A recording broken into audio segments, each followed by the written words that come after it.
2 grueling hours were wasted, squeezing into a custom corset only for cruel whispers to echo down the Pierre Hotel's grand staircase. High society laughed, mocking Beatrice as a tragic, overstuffed pastry. But every sneer vanished the exact second Manhattan's most terrifying, elusive billionaire sank to his knees in worship. The invitation to the Winter Solstice Gala at the Pierre Hotel was not something you simply asked for. It was something bestowed upon you by the unseen architects of New York's ultra-elite. For Beatrix Sinclair, a 26-year-old archivist specializing in 17th-century European folklore at the Manhattan Historical Institute, the heavy gold-leafed card had arrived not as a reward, but as a professional obligation. Her institute was exhibiting a newly acquired collection of antique jewelry, and the board needed a knowledgeable custodian on site. Standing before the full-length mirror in her tiny queen's apartment, Beatrix nervously smoothed the heavy emerald green silk of her gown. It was a vintage piece she had painstakingly altered herself, the fabric pooling beautifully around her curves. She was a plus-sized woman in a world that aggressively demanded sharp edges and hollow collarbones. Her body was soft, generous, and undeniably plump. She knew her worth lay in her brilliant mind, in her ability to translate dead languages and date Renaissance artifacts by touch. But tonight, she felt terrifyingly exposed. The Pierre Hotel ballroom was a masterclass in opulent intimidation. Thousands of Swarovski crystals dripped from the chandeliers, casting fractured rainbows across the marble floors.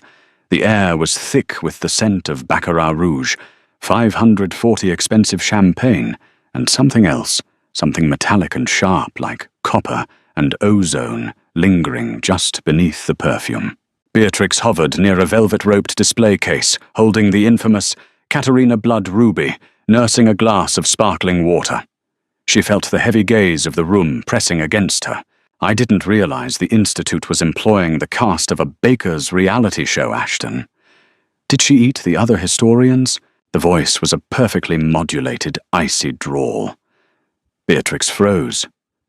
Standing a few feet away was Cecilia Davenport, a terrifyingly beautiful heiress, draped in a silver Oscar de la Renta gown that clung to her impossibly thin frame. Beside her stood Ashton Pierce. Ashton was a junior partner at a prestigious corporate law firm, and someone Beatrix had been quietly dating for 3 weeks. Or at least she thought they were dating.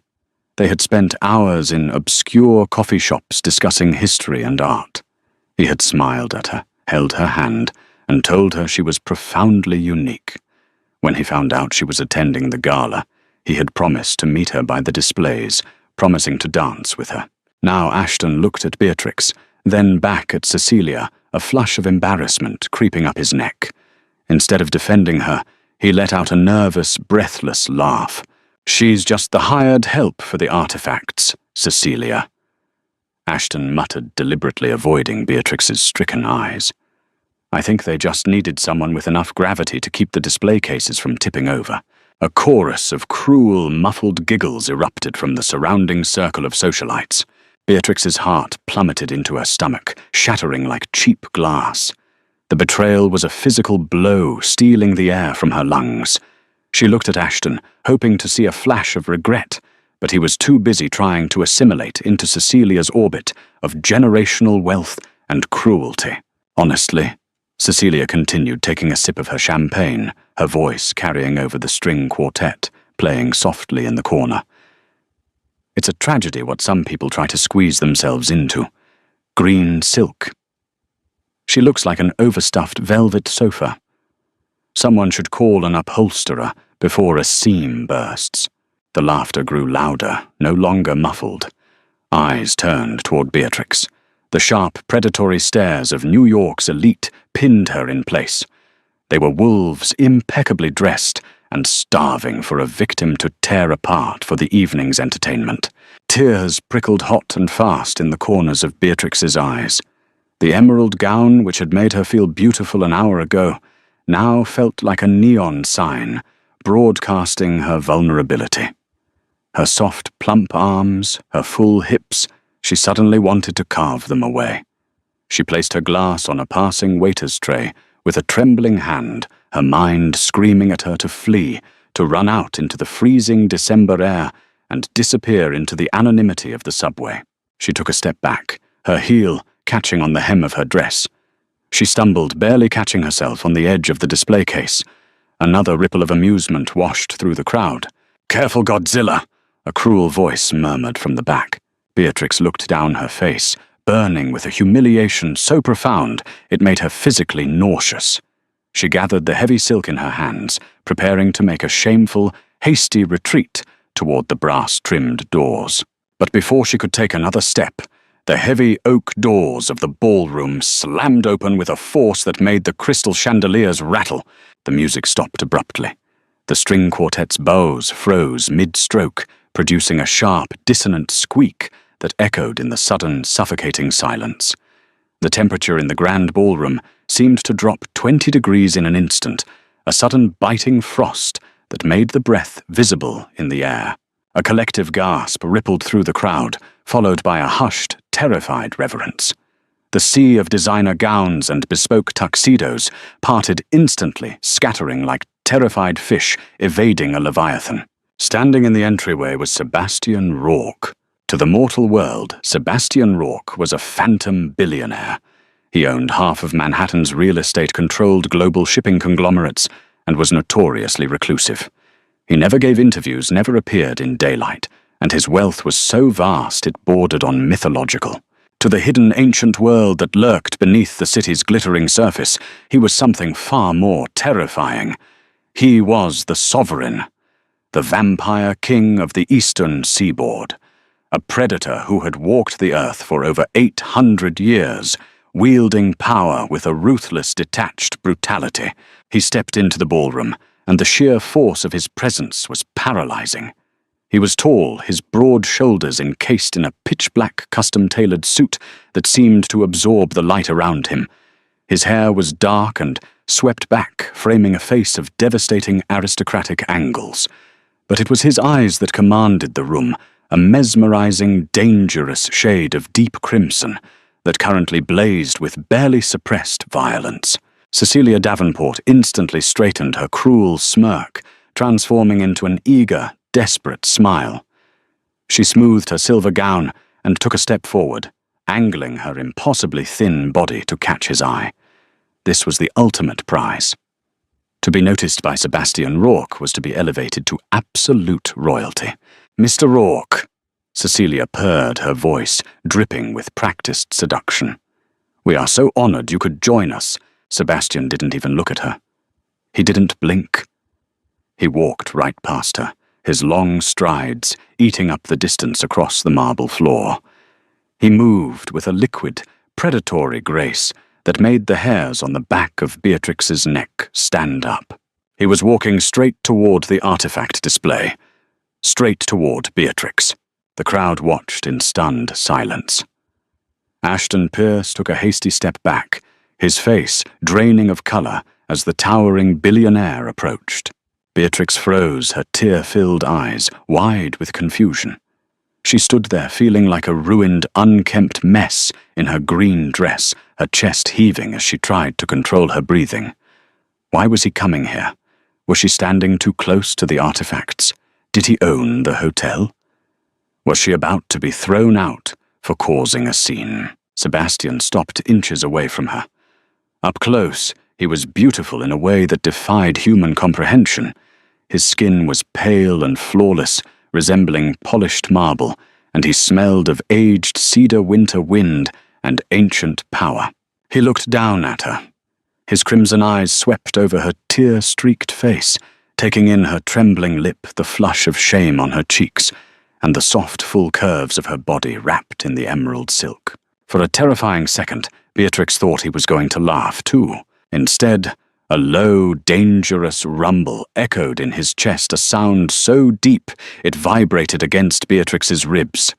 It was a growl, a territorial, furious sound that made Ashton and the surrounding socialites flinch violently. Slowly, deliberately, Sebastian Rourke, the most powerful and feared entity on the continent, lowered himself. He went down on one knee onto the hard marble floor, ruining the crease of his immaculate trousers. The silence in the room was absolute. Someone dropped a champagne flute, and the shattering glass sounded like an explosion. Sebastian reached out with a large, pale hand, his long, elegant fingers gently taking Beatrix's trembling, plump hand. His skin was shockingly cold, like ice drawn from a deep river. But the moment he touched her, a strange electric warmth shot up her arm, settling deep in her chest and erasing the chill of her humiliation. He bowed his dark head and pressed his impossibly soft lips to the back of her hand. The kiss lingered, deeply respectful and intensely possessive. When he lifted his head, he didn't rise. He stayed kneeling, looking up at her with an expression of such profound reverence that Beatrix felt her knees go weak. My apologies for my delay. Mia luce my light.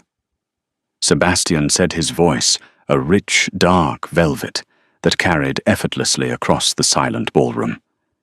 Traffic on the bridge was insufferable, but I see I have arrived just in time. He slowly stood up to his full, intimidating height, dwarfing her, yet somehow making her feel completely shielded. He didn't release her hand. Instead, he pulled her slightly closer to his side, turning his terrifying gaze toward the pale, trembling crowd. His crimson eyes locked dead onto Ashton Pierce and Cecilia Davenport. The temperature dropped again. Frost began to literally crystallize on the edges of the champagne flutes on nearby tables. I was under the impression, Sebastian said, his voice deathly quiet, but echoing like a gunshot, that this gala was an assembly of New York's elite, cultured, refined. Yet I walk in to find a pack of mangy, ill-bred curs barking at my queen. Cecilia let out a choked gasp, taking a panicked step backward. Mr. Rourke, we didn't know we were just... Silence. The word wasn't shouted. It was commanded with a supernatural force that made Cecilia's jaw snap shut so hard, Beatrix heard her teeth click. Sebastian's gaze drifted to Ashton, who was practically shaking out of his custom suit. You, Sebastian murmured, his eyes narrowing into crimson slits. You spoke of her weight. You mocked the very flesh that I find utterly intoxicating. You dared to belittle the woman whose intellect and beauty outshines every hollow, vapid soul in this room combined. Ashton opened his mouth, but only a pathetic, strangled sound came out. Sebastian turned his attention back to Beatrix. The violent, predatory anger in his face melted away the instant he looked at her, replaced by a tenderness that made Beatrix's breath hitch. He reached up his cold thumb, gently wiping a stray tear from her cheek. You are a vision in green, Beatrix, he whispered loud enough for only her and those closest to hear. Every curve, every inch of you is a masterpiece they lack the sophistication to understand. You are perfect. Beatrix stared at him, her mind short-circuiting. He knew her name. How did he know her name? Who are you? She breathed, clutching his cold hand like a lifeline. Sebastian smiled, a devastating, sharp expression that revealed just a hint of elongated canines. I am the one who has spent the last century looking for you, he replied simply. He turned back to the room, raising his voice. If anyone in this city, in this world, looks at her with anything less than absolute worship, I will personally see to it that their family name is erased from history. Are we clear? A desperate, terrified murmur of agreement swept through the crowd. Ashton was staring at the floor, sweating profusely. Cecilia looked as though she might faint. The cruel society that had sought to destroy Beatrix just 10 minutes ago was now bowing under the weight of the vampire king's wrath. Good, Sebastian declared. He looked down at Beatrix, his arm sliding possessively around her waist. This air has become foul with the stench of mediocrity. Let us leave, my queen. Before Beatrix could protest, or even process the impossibility of the situation, Sebastian Rourke was guiding her toward the exit. The crowd parted like the Red Sea, averting their eyes in terror and respect. As they stepped out into the biting December wind of Fifth Avenue, A sleek, armoured black Rolls-Royce Phantom was already waiting at the curb. The chauffeur, a towering man with equally pale skin, opened the door instantly. Sebastian helped her inside, climbing in beside her. As the heavy door shut, sealing them in opulent, soundproofed darkness, Beatrix finally found her voice. "What is happening?" she demanded, her historian's mind desperately trying to categorize the impossible. "You called me your queen. You have fangs. You're cold. You're a vampire." Sebastian finished for her completely unbothered, pouring a glass of dark red liquid from a crystal decanter. "Yes, the king of them, to be precise. And you, Beatrix Sinclair, possess the reincarnated soul of the woman who created my bloodline 800 years ago.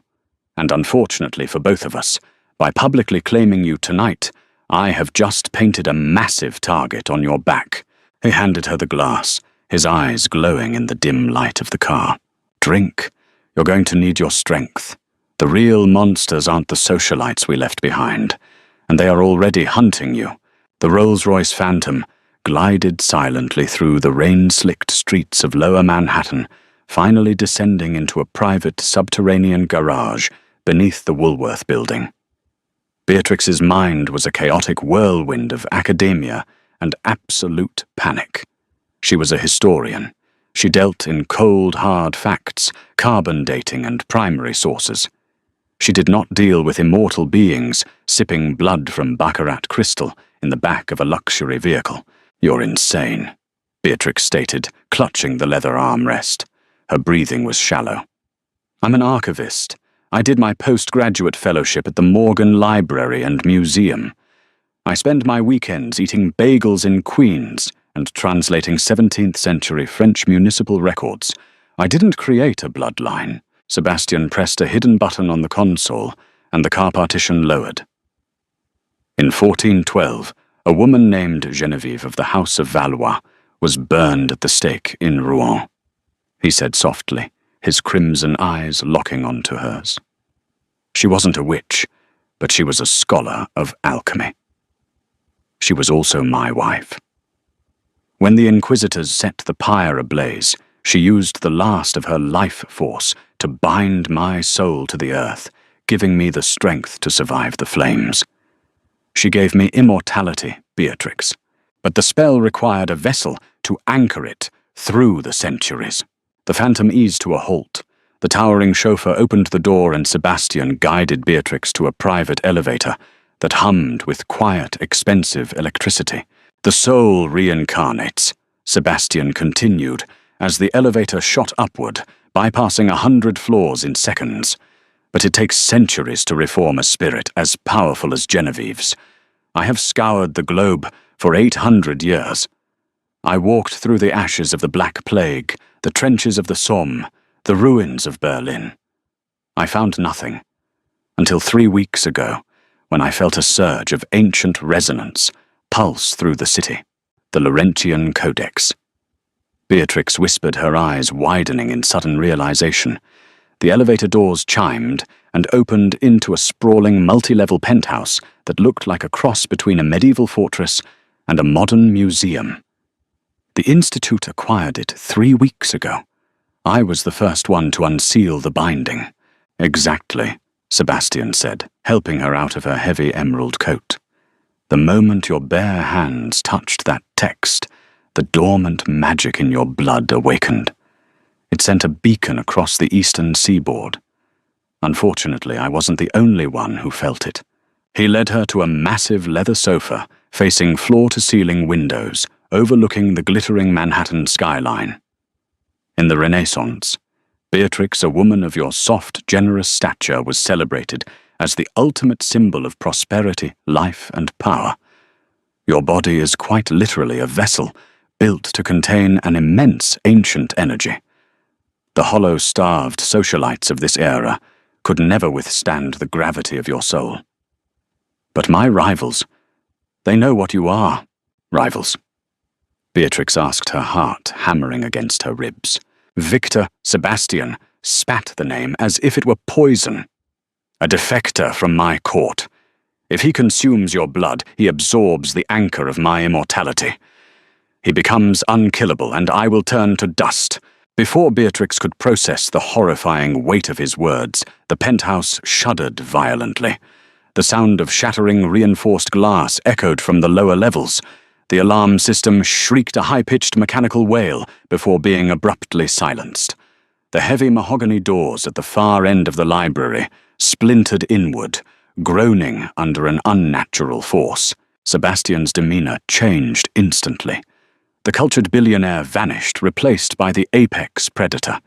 His fangs fully descended his eyes, flaring like dying stars. "Stay behind the desk," he ordered, his voice echoing with a terrifying layered resonance. "Do not move." 3 figures stepped through the ruined doorway. They wore modern tactical gear, but their movements were disjointed, impossibly fast. At their center stood Victor, a tall, gaunt man with a jagged scar bisecting his pale face, and eyes the color of old bruises. "Sebastian," Victor hissed, wiping a drop of blood from his chin. "You always did prefer the high ground, but you've grown soft playing corporate overlord. And I see you finally found our little battery." Victor's hollow eyes locked onto Beatrix. He licked his lips. "Such a plush, ripe little thing. I'm going to savor every drop." With a roar that shook the ancient tomes on the shelves, Sebastian launched himself across the room. The collision between the 2 vampires sounded like 2 freight trains smashing together. The shockwave shattered the remaining floor-to-ceiling windows, letting the freezing winter wind howl into the penthouse. Beatrix huddled behind the massive oak desk, terrified. The room erupted into a blur of supernatural violence. Sebastian tore through the 2 tactical assassins with brutal, sickening efficiency, but Victor was armed. He pulled a silver alloy dagger, inscribed with runic acid, from his belt and drove it into Sebastian's shoulder. Sebastian roared in agony, stumbling backward. The silver sizzled against his flesh, releasing a cloud of acrid black smoke. Victor laughed, pressing the advantage, kicking Sebastian to the ground, and raising the dagger for a lethal strike to the heart. Beatrix's breath caught.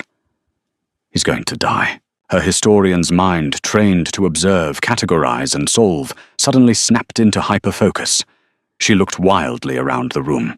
Her eyes landed on the sprawling Persian rug beneath the combatants, the specific placement of the bronze braziers, and the salt lines etched subtly into the marble floorboards. Sacred geometry. It wasn't just a penthouse, it was an active, oversized containment seal. Sebastian had built his home inside a massive ward, but it required a grounding element to activate.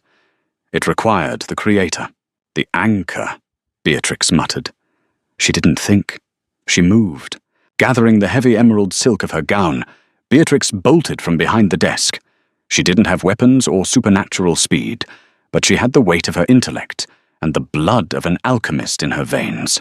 She threw herself toward the central brazier, a heavy wrought-iron pedestal, positioned precisely at the room's meridian axis. "Beatrix, no," Sebastian choked out, struggling under Victor's grip. Victor turned an arrogant sneer, twisting his face. "What is the little pastry going to do? Hit me with a book?" Beatrix ignored him. She grabbed a silver letter opener from a side table, pressed the sharp edge to her palm, and sliced. She hissed at the sharp sting, then slammed her bleeding hand directly onto the intricate brass runework of the central brazier. "I am the anchor," Beatrix shouted, her voice ringing with a sudden strange authority that didn't sound entirely like her own. The moment her blood touched the metal, the entire penthouse erupted in blinding cerulean light. The geometric lines etched into the floor ignited with a crackling electric hum. The ward was designed to repel anything that didn't share the creator's bloodline. Victor screamed as the ambient magic slammed into him like a physical wall. The silver dagger flew from his grasp as his flesh began to blister and burn under the intense, purifying light of the containment seal. He staggered backward, clutching his face, his supernatural speed negated by the heavy, suffocating weight of the ancient spell. Freed from the silver's paralyzing grip, Sebastian surged upward. He didn't hesitate. With a feral snarl, he grabbed Victor by the throat, lifting the gaunt vampire completely off the floor. "You dare touch my queen!" Sebastian whispered, his voice vibrating with absolute doom. With a sickening crack, he snapped Victor's neck and hurled the lifeless, dusting body through the shattered window, letting the wind carry the ashes over the dark city. Silence fell over the penthouse, broken only by the howling wind and the crackling of the activated wards. Beatrix sank to the floor, her energy suddenly drained. Her hand throbbed, and the adrenaline was rapidly bleeding out of her system. She felt soft, heavy, and exhausted. Sebastian was at her side in an instant. The monstrous predator vanished, replaced once again by the devoted king. He carefully took her bleeding hand, pressing a silk handkerchief to the wound. "You saved my life," he murmured, his crimson eyes wide with awe. "You figured out the Meridian ward in seconds. You are magnificent. I guess the Institute hired me for a reason." Beatrix managed a weak, breathless laugh, looking down at her torn dress and ruined appearance. "I'm a mess. I look terrible." Sebastian gently tilted her chin up, forcing her to look at him. His expression was fiercely tender. "Listen to me," he said, his thumb stroking her soft cheek. "Do not let the shallow cruelty of lesser minds dictate your worth. You are not a tragedy, Beatrix. You are a triumph. Your mind is a weapon. Your soul is a fortress. And your body—" His gaze dropped to her curves, his eyes darkening with a deep, consuming reverence. "Your body is the sacred vessel that holds the universe together. You are the most beautiful creature I have ever seen in 8 centuries. Beatrix looked into his eyes, searching for a lie, for pity, or for a hidden joke. But she found none. She found only absolute, unwavering devotion. For the first time in her life, she didn't want to hide. She didn't want to shrink to fit a world that demanded she disappear. Sebastian leaned in, his cool, soft lips meeting hers. The kiss was slow, deep, and electric, sending a cascade of warmth right down to her toes. It was a promise of eternity, sealed in blood and shadows. The socialites at the Pierre Hotel could have their hollow laughter and their empty, fragile lives. Beatrix Sinclair had just claimed the throne of the night, and she was going to wear her crown with the heavy, unshakable gravity of a true queen. If you found your heart racing alongside Beatrix as she embraced her true power and proved that true beauty and strength come in all shapes, then you belong in our community of story lovers. Don't let this journey end here. Please hit that like button to support the channel. Share this thrilling supernatural romance with your friends who love a fierce, intelligent heroine, and subscribe for more captivating, twist-filled audio dramas delivered straight to your feed. Stay enchanted.